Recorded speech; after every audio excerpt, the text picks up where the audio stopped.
of you want to do things right? To keep up with keeping your lives tight. Tight as in being right with the truth of true insight. Who of you want to do things right? Who of you want to truly succeed in attaining all in that which is your need? To be heard by the real answerer of all deeds, the true hero of all whom pleads. Who of you really want to bow down to the true King of Kings commanding the crown? To worship the one that ever rules alone, commanding everything of creation from the seat of its throne.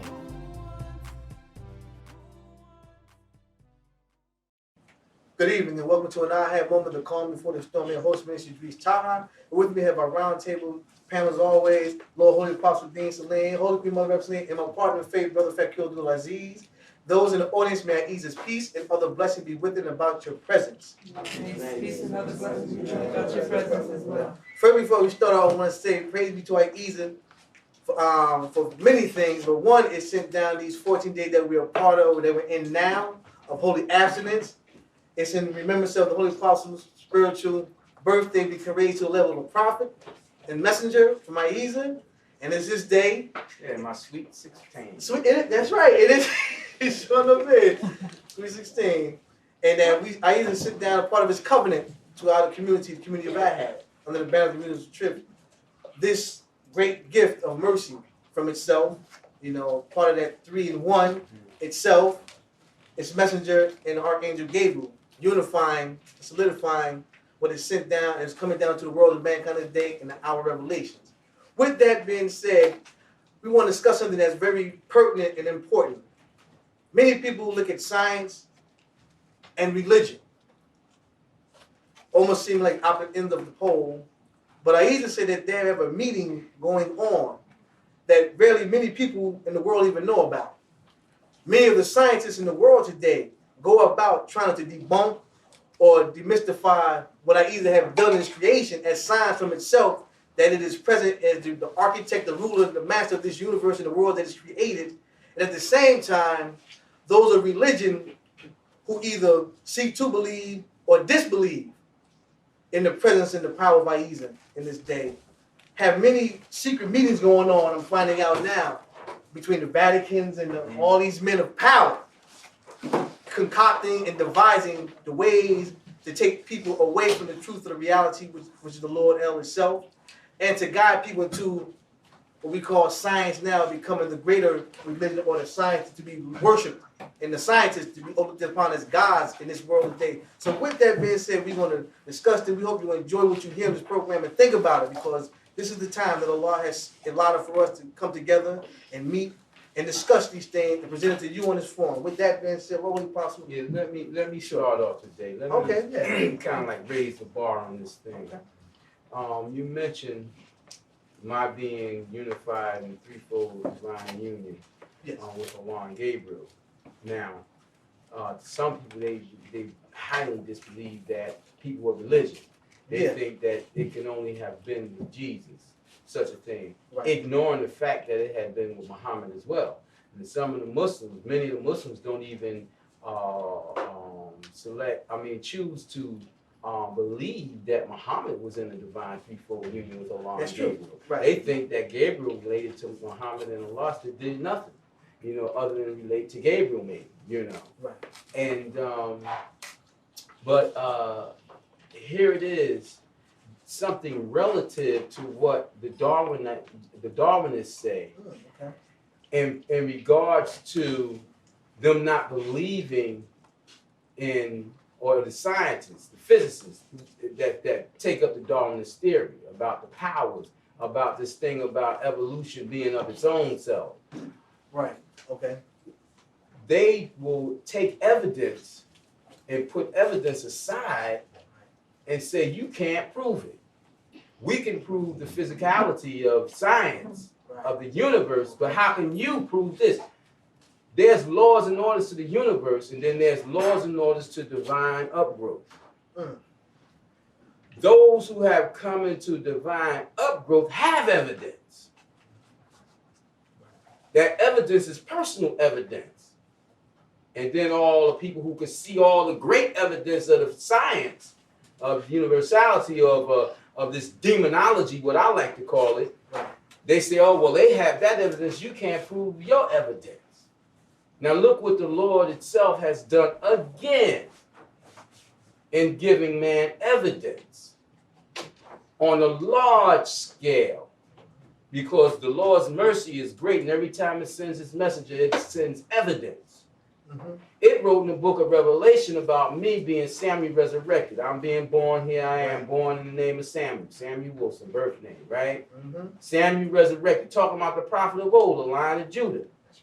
Caused me in my personal being to remember myself back all through my life and try to figure out what's going on here, why I'm seeing these things, why I know these things about the past. And then the Lord explains it to me once we come into this divine threefold union. Then it marked his name, his ancient name of Allah, and his new name of Ahezaah on me, saying in promise in the prophecy of Jesus, which was given to the disciples, which John wrote down in Patmos, in the cave of Patmos, it was that Greece, saying that I would have the new name of the Lord written on me. I would have stars in my right hand. I would have feet that would look like they were burnt brass. My hair would be white, like sheep's wool, nappy. And it's getting whiter and whiter, right? And I would have eyes like flames of fire. Which you know about when I get hyped up. Physical evidence on a man that Allah has presented to you to say that I'm the messenger, I got the word, and I got the signs too. On my physical being that I could not put on my being. Just like the feet that would look burnt like brass, but they wasn't burnt. But here it is. Allah put something on me at 40 years old, and all of a sudden they look like they were burnt. Dark like brass. This is the evidence that they say don't exist. Okay? So how did I come about? In this time of revelation, in time of all the signs of the world, which was written in the book of Revelation. But they, all of a sudden, and I was questioning years ago, why they stopped talking about Revelation in church. That's true. Why all across America they stopped talking about it? They just talking in certain circles. Because they know that the time is here. The Djinn know that the time is here. So let's hush, hush, hush, hush. Never mention Prophet Samuel. Never mention Samuel. Mention Jesus. Allah said, wrote down that Jesus, sent down that Jesus, the name of Jesus will be a sign of this time. Everybody will be calling on Jesus. And they say that Jesus returning will be the sign of the time. Huh? Many say no, one like Jesus. Okay, so let's go from there. One of the things I easily point out in the scriptures and have been falsely mistranslated by the doers of evil in the positions of power, in all the houses of worship, they go about debunking or go about taking away that one that was promised to come. I think about what Allah sent down in the book of Malachi. Before the great and dreadful day of the Lord comes, Elijah must come first. That they have everyone going around relating to the New Testament of the Bible saying that, well, John the Baptist fulfilled the role of Elijah. But then I either bring forth to us that it was the Elijah Muhammad that was a part of the nation of Islam, who was the Elijah that was promised to come, fulfilling that prophecy of pulling the love of the hearts of the children and fathers back together. Now, here Allah have sent you in this day and time in the name of Ahezaah with the signs of proof. And we had one brother who bore witness that, who was of the Christian way. We had a particular radio station one time, we were doing a show. And he saw the sign, he was taken aback, like, oh, wait a minute. I see it, but I don't want it, because he saw the Lord show him the signs in your right hand of the star and the name of the Lord in your hands. And that brother we see from time to time even now. And all he do is like, from the radio station, and he bear witness. He treated with such nice respect, everything from that time on. So there are those people who are out there in the world today. Well, don't forget about the 3 million calls or all the calls. Oh, yeah. From the people listening to us from Connecticut down to North Carolina. You know, saying, where's he at? They wanted me back on. You know, because they wanted to hear the truth. You understand? They recognized this brother's response as he fainted. He's seen the sign. You know, but immediately various things started because God promised us a show. Right. a radio show. Sure And did. immediately, somebody must have came down on him because he lost his show. He lost his right. And the station. And the station right after Mhm, that. But they still operating. Yeah. Those people above them, yeah, they still operating. But the thing about it is, from here to China, Mecca, you know, Greece, Europe, London, England, they all know about me. Well, the word did go out. The powers that be know about me. They know about, even if they don't know, wouldn't know about me personally, they know that this is the time, and they know that I must be here in this day and time. Oh, yeah. You understand? And even with the advent of Elijah, where they tried to kick that down, they asked John in his time, was he the Elijah? And he said no. Right. Right. And they asked Jesus, and he said no. And that's the identifiable evidence. They got narrative. They got that. Right. Yeah. And of course, Muhammad never claimed to be Elijah, so that Elijah had yet to come. Right. They know, you know. But Elijah Muhammad of this day was clear, he was identifiable, and he fit that description. It's something that they can measure and that they can touch. They'll dismiss it because they don't have control of it. They can't still control the idea of it to push to the people, that's supposed to listen to them, that they can direct their mind.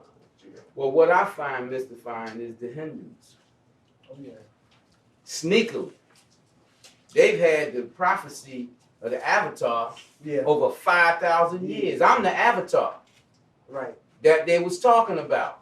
But instead of them coming out standing up against Goliath, Right. you know, they sit back and worship their elephants and cows and other things that they've gone astray in worshiping, rats or whatever, and say nothing. When they had the prophecy that Jesus received 3,000 years before Jesus got it. That's right. And they have even went so far as to write about the time out there I would be born. The year 55 years when the world would start coming against me, and when I would step out, when I would grow, and everything. But they just as quiet and acting like it's not there. Don't say nothing. Don't pull this out. While they worship animals and other idols. But one of the major things about this whole how can I say it? This whole circle of life is that Ahezaah said that it will let the devil try you, you know? Yeah, right. And the thing is, the people say, hey, you ain't gotta try the devil, we all with you, you know?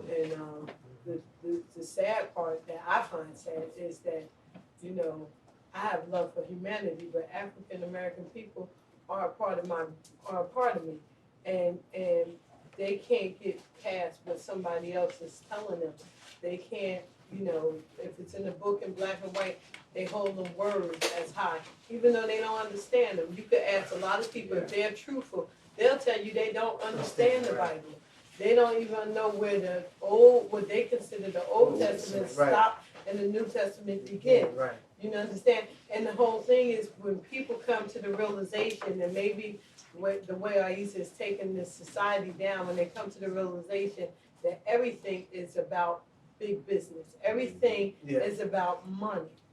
All the way down to religion. Religion is one of the biggest business there is. You know, and that's why you have the Djinn that sits up top, like the Pope and other people that hide behind the curtains and what have you. And just like even with Elijah movement, Elijah came with truth, but Elijah needed people to go out and spread the truth to the people, which he was commanded to do. But in the midst of doing that, you know, you pick up the thugs, the wannabes, and all that. And so people looking at Elijah through looking at these type of people, not seeing that Allah was with Elijah, because they can't see Elijah. They can't touch Elijah. They can't relate to Elijah. So they're looking at the people out on the front line. And Elijah's world was bigger than going and investigating the people. And people don't understand that. You have people out there, you give them the truth and hope that they do what they're supposed to do with that truth. And that's out there propagating it to other people. But human beings are human beings, and they're led by their lower desires, they greed and things of that nature. So even in this day and time, people may look at Holy Apostle and try to sum him up by people that say they of him or they knew him or They do that they anyway. grew up with him and things of that Right. nature. But the thing is that Ahezaah is so far beyond all that other things that go on. You know, Ahezaah allow that to go on, but that don't touch what Ahezaah sends down for the messenger to bring and Right. what the messenger is to do. You know, You know, but that's how people, you know, that's how that whole, just one second, that's how the whole thing of with science, see, they have to have all these different avenues of Yes. entrapment. More likely, African American people ain't gonna get trapped into the science because we're not the type of, how can I say it, people that so much seek out information and go study hard and everything. See, they have to have that avenue for the other people that they need to control. So they have all these different avenues set up. The Djinn has all these different avenues to set up to accomplish this big goal. And that's to make it seem like a law don't exist. And there's an explanation for everything. But people can't go as far as saying that if you start choking, you can't stop choking unless Allah take away that choking feeling. You be choking and choking and choking no matter what you do. Some people choke to death. But man can have not yet died and came back to life and said, I caused myself to die and I caused myself to come back to life. But yet still they limit the law through what they have out here in these avenues. and what I wanted to say is that people are victimized by their own narrow-mindedness. Yeah. That's the first thing. And it's not so much, as Holy Queen Mother said, the big money maker, because money is not the issue. If money was the issue, the president would be making much more money than he makes. right. Money is not the issue, it's power and position. Money is only, because you got so many of the Djinn, money became an object of use for them to be able to move around and manipulate and do whatever it is they need to do or want to do, to be free. So money became that thing, that object of use for them. Right. You know? But the people that's in real power, they don't need money. No. They got the word. I want to go here, I want to go there, I want this, I want that, boom, boom, boom, boom, boom. Right. You know? That's why you never know how many rich people it is in this nation. That's true. How many billionaires? You never know. They say, oh, this is a millionaire. You can count the millionaires. Where's the billionaires? They'll show you a couple, but there's many more.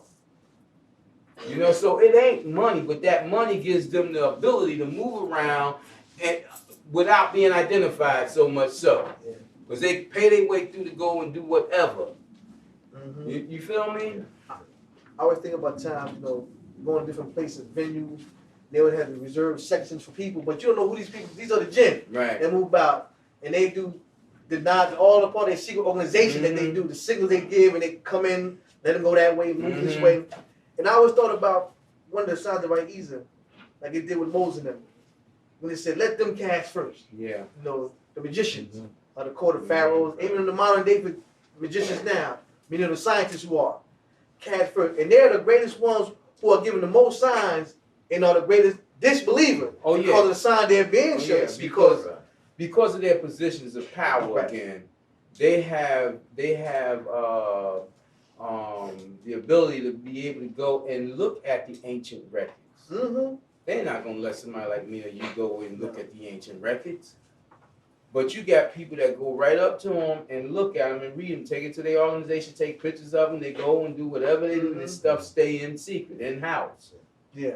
Because of their power and their positions. But that's the Djinn. Those are the ones who rule. They know the truth in words about what's supposed to go down today.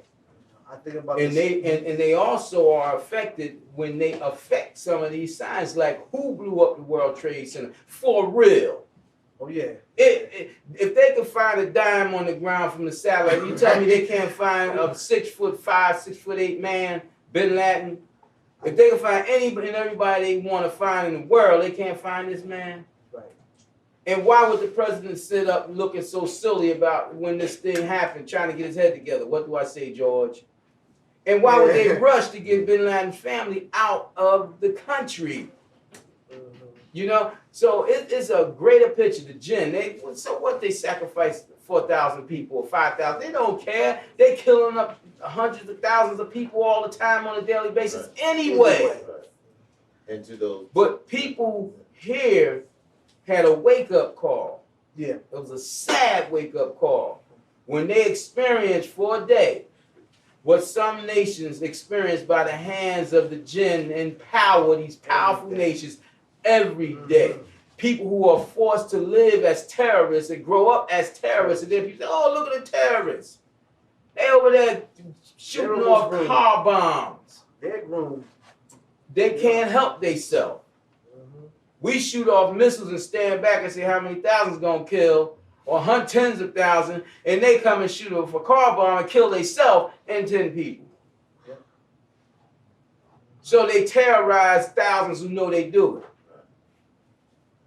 You know, but the ones who are terrorized because of their education and lack thereof, they go to a greater height of mercilessness, ruthlessness. Kill them all. We gonna. You missing the message. Why is they doing that? Somebody causing them to retaliate. Somebody causing them to do this, that, and the other. Just like this thing over in Israel. This thing started back in the 40s and the 30s when they took over Israel and gave it to these people and took these other people out of the land. Nobody talks about that in the news. No. They just say, look at them Palestinians doing all that stuff to them Jews over there. Why are they doing that? Well, you got to go all the way back to the root to find out why they do it. That was their land. That's right. Oh, well, they fought over that land for centuries and centuries. Yeah, but in this day and time, that was their land. That's right. And they hate this government in England because they put them in the position to take their land. Now you got the Jews going over there, they saying, we're going to take it all. And want to push them to extinction with that Darwinism mentality. Survival of the fittest. And I think about that, man, that survival of the fittest thing. Where did they start at? Hitler and them people, they started with their own people. They looked at the sick people, all the people that they consider holding them down, all the decrepit people, all the people who couldn't work, all the people who didn't have that, you know, big, giant physical dexterity, you know. They said, kill them. We want to eliminate them from our race. Then it went into a greater thing. Well, let's eliminate other races. None of them were worthy. Yeah. Who gets to play God? The powerful ones. And it's a travesty that you have a man who was of Jewish descent, Hitler, who perpetrated or projected onto people of the Germanic people, of this blonde hair, blue eyed looking, which is Nordic people from Scandinavia, those countries up there. And then and then he don't look like none of that, but he projected to the youth, and he always went with the young people first. And every generation protect the youth first, through education or the miseducation. And just look at our people. Same time now. Just like in Planned Parenthood. Oh yeah. And just like in the educational system. You know, they practice going around to the urban cities and what have you to de-educate and diseducate and not educate those children. You know, passing them on through. And if they find one that's selectively bright, they try to check them out and see if they can manipulate him to move them into a service position, or they try to destroy him. One thing I could say that the Caucasians do, we look at it as a great thing when they come and they select certain children to go to these parochial schools, or they go to the how do you call it, where they go and study at special schools, special academics, boarding schools, what have you. And we look at it as, oh, my child is getting the chance to leave the hood. And I understand where parents is coming from, because you know it's hard to keep your kids from going astray, looking at everybody else go astray. Well, not just that, hold up, but look at my children gonna be better. Right. Oh yeah. And then but they select them. You know, these colleges, these Ivy League colleges. We think that you have to be a super genius to go there. No, these colleges have a certain guideline. They want children from a certain background to go to their school because those is the Djinn. They're just grooming them to be where they are. And of course, they're going to select a few African American people because they need to set someone just like the president. They need to set someone infiltrators. They need infiltrators to keep us blind to seeing exactly what they're doing to us. And that's why you had Planned Parenthood to come in to why Planned Parenthood is not in the suburban area. You could go as far as you want. You will not run into a Planned Parenthood. Is they going to say that the African American children are more sexually active than the Caucasian children? That's not true. And African American children need to know that is not true. The thing is, they're just as active. But believe you me, they have their teenagers that have babies at a young age too. And what they do, they want to keep their race growing. So they have them to go to a place, have the children, have people that could raise a child, adopt these children. These young girls have babies too. You just don't know about it because they don't let the cameras in your community. Right. There you go. You understand? They don't let that into your community. But believe you me, they're just as sexually active and they're just as much as on drugs and they're just as much as on alcohol. And they live in the projects. They design projects that look like that. And you know, welfare exists and unemployment exists. Everything's the same. It's all about perception. Right, that's what it is. And it's the same thing if you take an African-American man or if you take a Hispanic man, you know, I mean, excuse me, brother, Spanish men, and you put in their minds a brainwashed mentality, a Caucasian or Aryan mentality, pro-political government mentality, whatever mentality you put him, then that's what that man is. It don't matter what his skin color is. No, it doesn't. You feel what I'm saying? They used to have, well, I don't want to get into the sex thing, but you know, when Holy Queen was mentioning about the lower desires, I know most people's mind went to the sex. But the lower desires that Allah is talking about is everything in this lower world. Right. Your desires for this lower world and putting aside your desire for the higher world, the unseen, that's real. You feel where I'm coming from? And Darwinism evidently, or the people who are these physicists and scientists, they would exclude what's going on with the with that concept that the Lord was speaking about. The lower desires, your lower world desires, you know, your lower mentality of desires, you know, or desires for the lower things, you know, because you know the Lord Most High in His mercy gave us a messenger, Enoch, Hermsh's Megasis, Idris, Jehuti, they call him many other things, Star. The Lord gave us him a long time ago. And he said, as above, so below. Yes. In the realm above, the power is Allah. And in the realm below, the power is Allah. Call the all. Ahezaah. We've been given a sign, you know, hold that door, Holy-Apostle Deen. We will continue on this conversation. Those of our greater New York audience watch this program, we hope you enjoy what you've heard this far. Continue to watch on, continue to tune in. May the Lord bless you. Have a good evening. To do things right. To keep up with keeping your lives tight. Tight as in being right with the truth of true insight. Who of you want to do things right? Who of you